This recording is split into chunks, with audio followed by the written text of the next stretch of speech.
আসসালামু আলাইকুম সাদি লার্ন এসইও ইউটিউব চ্যানেল থেকে সকলকে স্বাগতম। তো আজকে আমরা এমন একটি টপিক শিখব যা আমাদের অত্যন্ত গুরুত্বপূর্ণ একটা বিষয়। তো আমাদের আজকের টপিক হচ্ছে একটা শপিফাই ওয়েবসাইটে ব্লগ সেকশনে আমরা কিভাবে ব্লগ এড করব বা ব্লগ পোস্ট করব।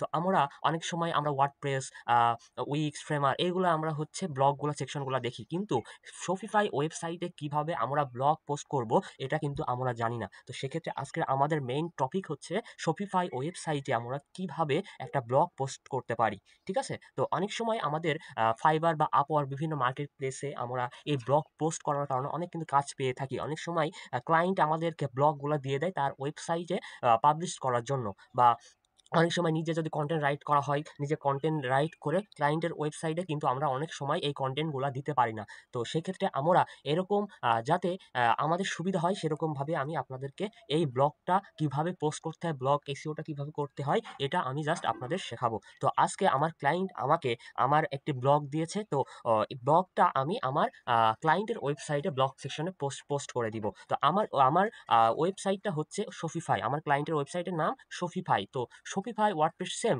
যারা ব্লগ পোস্ট করে সব সেম কোয়ালিটি, কিন্তু কিছু ক্ষেত্রে আলাদা, সেইগুলো আমাদেরকে দেখতে হবে। তো আমরা এখন শপিফাই একটা ওয়েবসাইটে ব্লগ কিভাবে পোস্ট করতে হয় এটা আমরা শিখবো। তো ফার্স্ট অফ অল আমরা সবাই বলেই জানি যে আমাদেরকে ব্লগ পোস্ট করার আগে আমাদের একটা নির্দিষ্ট একটা কন্টেন্ট লাগবে। আমাদের লাগবে কন্টেন্ট।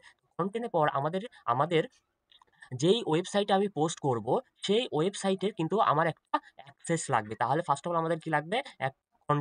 কন্টেন্ট আর এটা আমার ওয়েবসাইট। তাহলে কন্টেন্ট, ওয়েবসাইট, এই কন্টেন্ট থেকে এই কন্টেন্ট আমি এই যে ওয়েবসাইট এটা কনটেন্ট।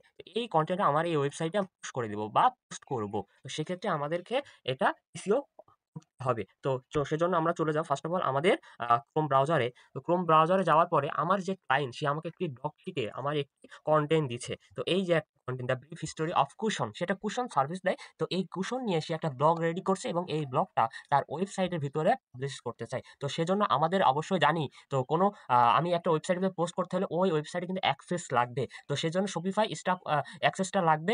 এই অ্যাক্সেসটা আপনার ক্লায়েন্ট আপনার চাইলে আপনার মেইলে পাঠায় দিবে। সেখানে অ্যাকসেপ্ট করে আপনি ঢুকে করতে পারবেন। তো এজন্য আমার অলরেডি সেটআপটা আছে। তো সেজন্য আমি জাস্ট শপিফাই লিখব।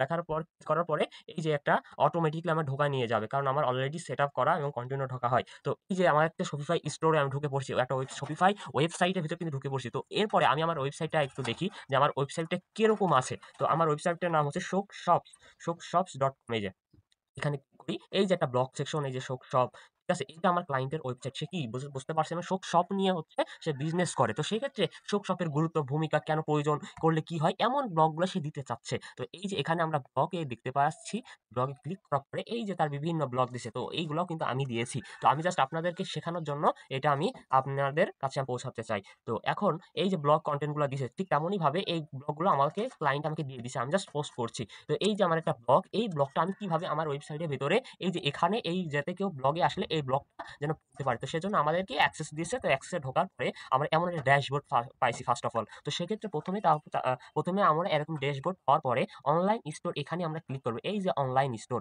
তো এখানে ক্লিক করার পরে এই যে অনলাইন স্টোর আমরা দেখতে পাচ্ছি। এই যে অনলাইন স্টোর, এখানে ক্লিক করার পরে আমরা এখানে ক্লিক করব। করার পরে এই যে লোড হচ্ছে, এই যে তারপরে আমরা কিছু কিছু হিডেন কিছু দেখতে পারবো। এই যে theme, blog post, page, navigation, reference. তো এর ভিতর থেকে আমরা ব্লগ পোস্টে ক্লিক করব। ব্লগ পোস্টে ক্লিক করার পরে এই যে লোড হচ্ছে, এই যে আমাদের যে আজ পর্যন্ত যতগুলা ব্লগগুলা দেওয়া হয়েছে সব ব্লগ এখানে। আমি এখানে একটা নিউ ব্লগ পোস্ট করব। তো সেক্ষেত্রে আমাদের এই যেখানে অ্যাড ব্লগে ক্লিক করব। অ্যাড ব্লগে ক্লিক করার পর আমরা একটা সুন্দর একটি ড্যাশবোর্ড দেখতে পারবো। অবশ্যই যারা এসইও এক্সপার্ট, যারা এসইও নিয়ে কাজ করেন, অবশ্যই এগুলো আপনারা জানবেন। তাও আমি জাস্ট শেখাচ্ছি যে ব্লগ কিভাবে পোস্ট করতে হয়। অনেক সময় শপিফাইতে ব্লগ পোস্ট কিভাবে সেকশন আছে বা করতে হয় অনেকেই জানে না। এখানে আমরা দেখতে পারছি কি, এখানে আমরা একটা ড্যাশবোর্ড পাচ্ছি যে এখানে বলতেছে তোমার টাইটেল দাও। এখানে টাইটেল হবে, এখানে ভিজিবিলিটি, এখানে ফিচার ইমেজ, হ্যাঁ, এই যে কন্টেন্ট। তো এগুলো আমাদেরকে ফুলফিল করতে হবে। ওকে, তো সেজন্য আমাদের তো কন্টেন্ট অলরেডি দিয়ে দিয়েছে ক্লায়েন্ট। তো সেক্ষেত্রে এটা আমার টাইটেল, এই যে হেডিং, এখানে আমরা ক্লিক করার পরে যেখানে ক্লিক করার পর এই যে হেডিং 1 অলরেডি আছে। এটা সুন্দর একটা কন্টেন্ট কিন্তু এখানে সেটআপ আছে। জাস্ট আমি এই কন্টেন্টটা পোস্ট করে দিব। তো সেক্ষেত্রে আমি তার টাইটেলটা কন্ট্রোল সি দিয়ে বা কন্ট্রোল রাইট বাটন, মাউসের রাইট বাটন ক্লিক করার পর কপি করব। কপি করার পরে আমরা এই যে ড্যাশবোর্ডে এখানে এসে আমরা এটা টাইটেলের এখানে পেস্ট করে দিব। Title setup. এরপর বলছে কন্টেন্ট, তোমার কন্টেন্টটা দাও। তাহলে আমি পুরো কন্টেন্ট দিয়ে দিব। পুরো কন্টেন্ট কন্ট্রোল সি দিয়ে কপি করে কন্ট্রোল ভি পেস্ট করে দিব। এই যে অলরেডি আমি দিয়ে দিয়েছি। তো এই যে ক্ষেত্রে ইন্ট্রোডাকশন, এই যে আমরা এখানে ক্লিক করার পরে, এটা সিলেক্ট করার পরে এটা হেডিং নাম্বার কত বা হেডিং কোন অবস্থায় আছে এটা আমরা দেখতে পারবো এবং দিতে পারবো। হেডিং যদি আমি মনে করি এই হেডিংটা আমি 4 এ দিব, 4 এ দিয়ে দিব। এগুলো কিন্তু সব প্যারাগ্রাফ, সব হচ্ছে কি প্যারাগ্রাফ সেন্টেন্স হবে। আচ্ছা, এবার হেডিং এ যে এখানে আমি কন্ট্রোল সি দিয়ে কপি করার পরে আমি হচ্ছে হেডিং 2 দিব। অলরেডি 2 দেয়া, আমি কন্ট্রোল জেড বাটন ক্লিক করে আবার ফিরে আসলাম। তো অলরেডি আমার সেটআপ করা আছে, জাস্ট এইভাবে আমি পোস্ট করে দিব। তো সেক্ষেত্রে আমি দেখাতে চাচ্ছি যে এইভাবে আপনারা হেডিং গুলা ঠিক করে নিতে পারেন। একটা বিষয় যে আমি যদি অনেক সময় মনে করি যদি এই ইন্ট্রোডাকশনকে বোল্ড করব, তো এই বোল্ডে ক্লিক করে আমরা বোল্ড করতে পারবো, বোল্ড করে দিব। আমি যদি মনে করি যে আমাদের কিছু ইমেজ বা লিঙ্ক করতে হবে, এগুলো আমি আপনাদেরকে শেখায় দিচ্ছি। তো আমরা জানি একটা এসইও ফ্রেন্ডলি কনটেন্টে আমরা 1000 কনটেন্ট বা 1000 ওয়ার্ডের ভিতরে যেই ইয়েগুলা কনটেন্টগুলো হয়, তো সেক্ষেত্রে আমরা 2টা ইন্টারনাল এবং 2টা এক্সটার্নাল লিঙ্ক করতে পারি। তো সেক্ষেত্রে আমরা কিছু এখানে ইন্টারনাল এবং এক্সটার্নাল লিঙ্ক করব। তো অলরেডি আমার ক্লায়েন্ট যেহেতু দিয়েছে, তো উনি আমাকে কিন্তু লিঙ্কিং করে দিছে। এই যে একটা ইন্টারনাল লিঙ্ক করছে, সেক্ষেত্রেই করে দিছে। তো অনেক সময় যদি প্রয়োজন হয় আপনি করে নিবেন এবং এখানে কিছু ইমেজ এড করতে হবে। তো ইমেজ এড কিভাবে করতে হবে, তো আমরা পর্যায়ক্রমে শিখছি যে ইন্ট্রোডাকশনের পরে একটা প্যারাগ্রাফের পরে আমরা একটা এখানে ইমেজ দিব। তাহলে এখানে ক্লিক আফটার ইন্টার দেওয়ার পরে এই যে আমার ক্লায়েন্টের কন্টেন্টের এই যে ইমেজটা কন্ট্রোল সি দিয়ে কপি করবো, এই যে কপি, এখানে আসবো আবার এসে কন্ট্রোল ভি পেস্ট, অটোমেটিকলি এখানে কিন্তু নিয়ে নিবে। ওকে, আচ্ছা, এখানে কন্ট্রোল সি কপি ইমেজ, ওকে, কপি, আচ্ছা আচ্ছা, এখানে নিচ্ছে না, অনেক হয়তো ইস্যু আছে। তো যাই হোক, এখানে আমি একটা ইমেজ দেবো। সেক্ষেত্রে এই যে এখানে ইনসার্ট ইমেজ, যদি আপনার ওই ইমেজটা ডাউনলোড করা থাকে বা আমি যদি এখান থেকে ডাউনলোড করে নিই, এখানে ডাউনলোডের অপশন আছে, from upload photo drive, photo camera,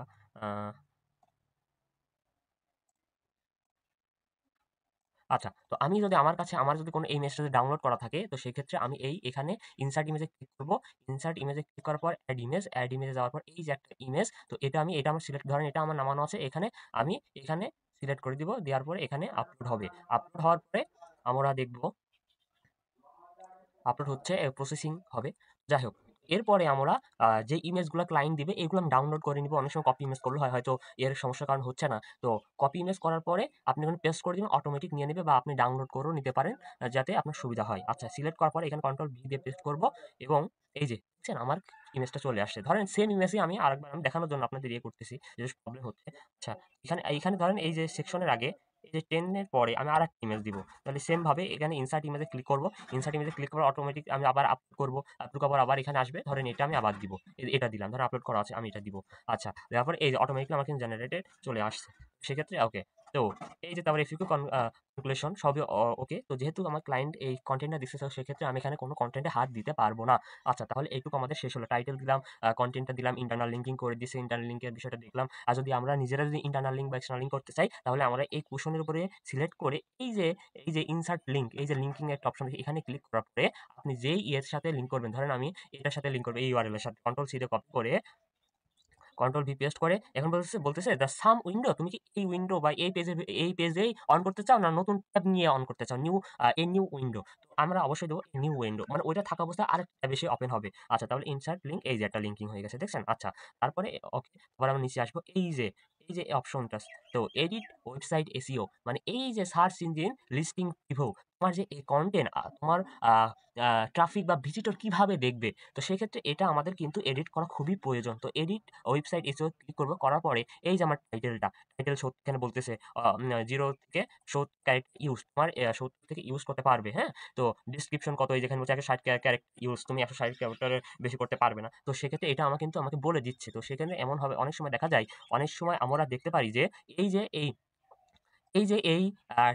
এই টাইটেলের এখানে ডট ডট ডট এমন থাকে, সেই টাইটেল কিন্তু ভালো না। অনেক সময় এই যে ডেসক্রিপশনের ভিতরে টার্গেট কিওয়ার্ডগুলো থাকে না, বা ডট ডট থাকে, এগুলো কিন্তু ঠিক না। তো সেক্ষেত্রে আমাদের এমন করতে হবে যেন ফার্স্টে টাইটেল কিওয়ার্ড এবং শর্ট সুইট ডেসক্রিপশন হয়। তো আমরা এখানে টাইটেল অলরেডি সেট আপ করা আছে, আমরা জাস্ট ডেসক্রিপশন দেবো। তো আমরা অনেক সময় ডেসক্রিপশন নিজেরা যেহেতু বানাতে পারি না, তো সেক্ষেত্রে কন্টেন্টের শুরুতে যারা ভালো কন্টেন্ট রাইটার হয় তারাই কিন্তু সবসময় ফার্স্টে কিওয়ার্ডগুলা বা তার টার্গেটেড কিওয়ার্ডগুলা ফার্স্টে রাখার ট্রাই করে, ঠিক আছে? টার্গেট কিওয়ার্ড রাখার ট্রাই করে। সেজন্য আমরা ৩-৪ লাইনের কপি করব।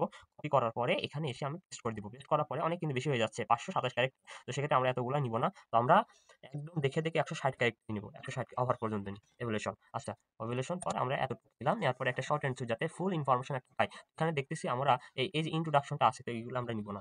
আচ্ছা, নেওয়ার পরে আমরা এখানে দেখব ভিজিবিলিটি। ভিজিবিলিটিতে ক্লিক করার পরে এই যে ভিজিবল, আমরা এখানে ক্লিক করে দেব। ক্লিক করার পরে এটা আমাদের শেষ। এবং ফিচার ইমেজ, আমার যে ফিচার ইমেজ মানে আমার এই আ আ ইয়েটা মানে ব্লগটা, মানে ব্লগের শুরুতে কোন ইমেজ থাকবে, কোনটি অ্যাট্রাকটিভ একটা ইমেজ হবে। তো জাস্ট আমি এখানে অ্যাড ইমেজে ক্লিক করব। অ্যাড ইমেজে ক্লিক করে ধরেন আমার এটা ডাউনলোড করা বা যাই হোক এটা আমার ডাউনলোড করা। তো আমি এখানে ক্লিক করার পরে কি করব? তারপর এই যে ফিচার ইমেজ অলরেডি সেটআপ, কিন্তু ফিচার ইমেজের নাম কোনো কিন্তু সেটআপ নেই। ইমেজ অল্টারনেটিভ ট্যাগ কিন্তু দেওয়া নেই। তো সেক্ষেত্রে আমরা ধরেন অল্টারনেটিভ দিব কুশন। ঠিক আছে? তো আমরা এখানে ক্লিক করার পরে এই যে কুশন সেভ, সেভ দিয়ে দিব। ওকে। কিছু টাইম লাগবে। এটা এখনো আপলোড হয় নাই এটা। আচ্ছা, কন্ট্রোল ভি। আচ্ছা, তারপর বাকি কাজগুলো আমরা কমপ্লিট করব। এখানে বলছে ট্যাগ। এখানে ট্যাগ কি দেব? আপনি যেই ট্যাগগুলো দিবেন, কিওয়ার্ড রিসার্চ গুলো করছিলেন, যেই এই ব্লগ বা কনটেন্টের উপরে বা এই ওয়েবসাইটের জন্য কিওয়ার্ড রিসার্চ করছিলেন, সেই ট্যাগগুলো দিয়ে দিবেন। যেমন এখানে আছে bed cushion, cushion cover, UK, cushion for bed, cushion for sofa. এগুলো আপনি দিয়ে দিবেন। আমি এগুলো সব সিলেক্ট করে দিব। এই যে সব সিলেক্ট করে দিব। আচ্ছা, সিলেক্ট করার পরে আমরা সিলেক্ট করার পরে অনলাইন স্টোর এটা এরকমই থাকবে এবং এগুলো কমপ্লিট ব্লগে আছে এবং আমার অলরেডি সবকিছু সেটআপ। সেজন্য এখন আমরা আমরা একটু পড়ে নিব যে আমরা টাইটেলে ঠিক রাখছি, টাইটেল ওকে, আমাদের ইন্ট্রোডাকশন এগুলা ঠিক আছে, লিঙ্কিং ঠিক আছে এবং এগুলা ঠিক করছি এবং ভিজুয়ালি দিছি, ফিচার ইমেজ দিছি, ট্যাগ দিছি। ওকে, এবার আমরা কি করব? এবার আমরা এখানে সেভ বাটন বা এখানে আমরা সেভ বাটনে ক্লিক করব। সেভ বাটনে ক্লিক করব। সেভ বাটনে ক্লিক করার পরে আমরা আমাদের ব্লগটা কিন্তু পাবলিশড হয়ে যাবে। এই যে তোমার ক্রিয়েটেড, আমাদের এই ব্লগটা কিন্তু ক্রিয়েটেড হয়ে গেছে। তো এখানে আমরা আবার যদি রিফ্রেশ দিই, রিফ্রেশ দেওয়ার পরে আমরা আমরা আবার চলে যাব ব্লগ পোস্ট, এখানে ক্লিক করব রিফ্রেশ দিয়ে। এই যে দেখেন a brief history of cushion, এটা আমাদের কিন্তু এখানে শো করছে। তো সেজন্য এবার আমার ওয়েবসাইটে চলে যাব, ব্লগ সেকশন আমি ক্লিক করব। ব্লগ সেকশনে ক্লিক করার পরে এই যে আমার যে এখন আমি যেটা পোস্ট করলাম, এই যে একটা চলে আসে, এই যে ফিচার ইমেজ দেখছে, এই যে আমার ব্লগ, আমরা ক্লিক করব। ক্লিক করার পরে দেখছেন এই যে আমি একটা লিঙ্কিং করছি, এখানে আমি ক্লিক করলাম একটা নিউ ট্যাব নিয়ে, একটা কিন্তু একটা হলো, মানে একটা পেজ বা ওপেন হলো। তো সেক্ষেত্রে উইন্ডো আলাদা দেওয়ার কারণে, তো সেক্ষেত্রে এই যে আমাদের ব্লগটা। এইভাবে আমরা আমাদের ক্লায়েন্টের বিভিন্ন ব্লগগুলো এভাবে Shopify ওয়েবসাইটে পোস্ট করতে পারি। এবং এরপরে আপনাদের আমি দেখাবো Framer CMS এ কিভাবে একটা ব্লগ পোস্ট করতে হয়। তো জাস্ট আজকে এই পর্যন্ত শেখালাম যে আপনাদের কিভাবে একটা ওয়েবসাইট, Shopify ওয়েবসাইট বা Shopify স্টোরে কিভাবে আপনি আপনার ব্লগটা পোস্ট করবেন এবং SEO করে আপনি ওটা পাবলিশ করে দিতে পারবেন। তো এই ছিল আজকের মেইন ক্লাস, যে আপনাদের কিভাবে আপনাদের যে আ ব্লগটা পোস্ট করা হয়। অবশ্যই যদি আমার এই ক্লাসটা ভালো লাগে তাহলে আমার চ্যানেলটা সাবস্ক্রাইব করে লাইক দিয়ে পাশে থাকবেন। Thank you. ওকে। আসসালামু আলাইকুম।